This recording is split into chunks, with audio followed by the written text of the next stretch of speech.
Los Angeles, you're ready to put down the pen. Interview done. The words of a bright, refreshing UCLA quarterback already stashed away in the notebook. But Josh Rosen won't let that pen rest.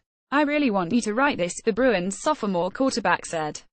"I feel very strongly." Rosen then leaps over a philosophical cliff. A 19-year-old child of privilege who grew up nearby in upscale Manhattan Beach doesn't want to make it about football. Rosen has done that a lot lately. He is the offspring of Ivy League-educated parents whose marriage was announced in the New York Times.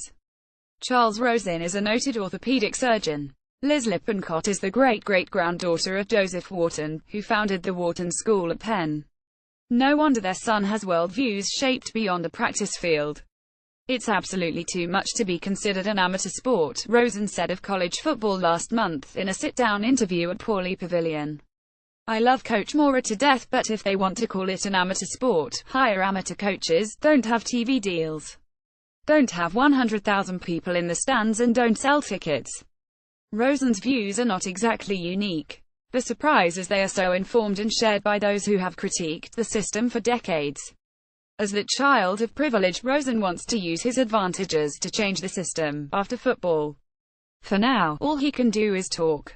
And, boy, can he talk. "I want to ultimately own the world," Rosen said. He's getting there. Following a freshman All-American season in 2015, Rosen, perhaps UCLA's biggest talent to arrive on campus since Troy Aikman did an internship at a wealth management firm.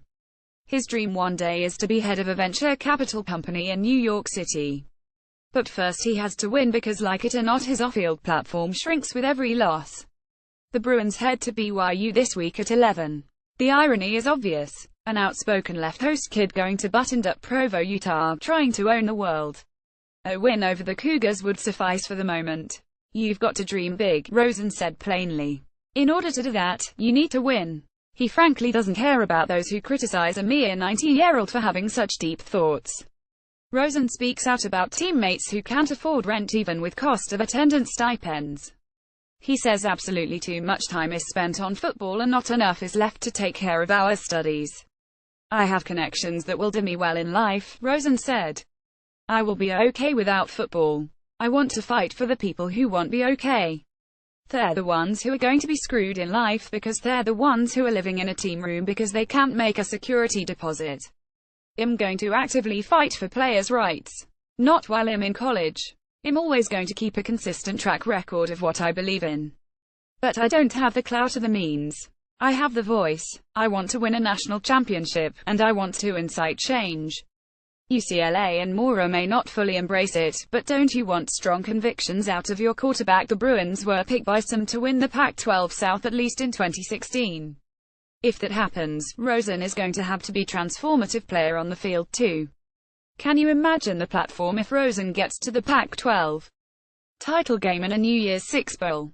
He could regale the media about meeting author Michael Lewis Moneyball, The Blind Side, The Big Short at his mother's 30th college reunion.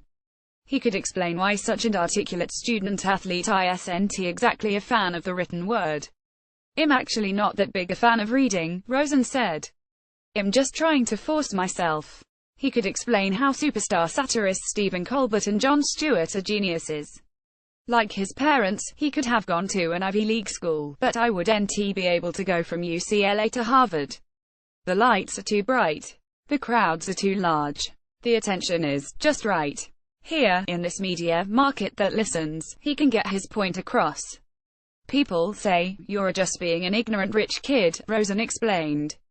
"I understand I come from affluence and a privileged family, but no one who is at risk is going to speak out. I don't give a s if I'm going to be taken care of with money that comes into college football. The whole idea is leaving a place better than you found it."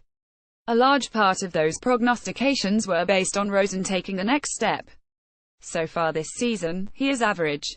Rosen is the 10th rated passer in the Pac-12. He's 9th in yards per attempt.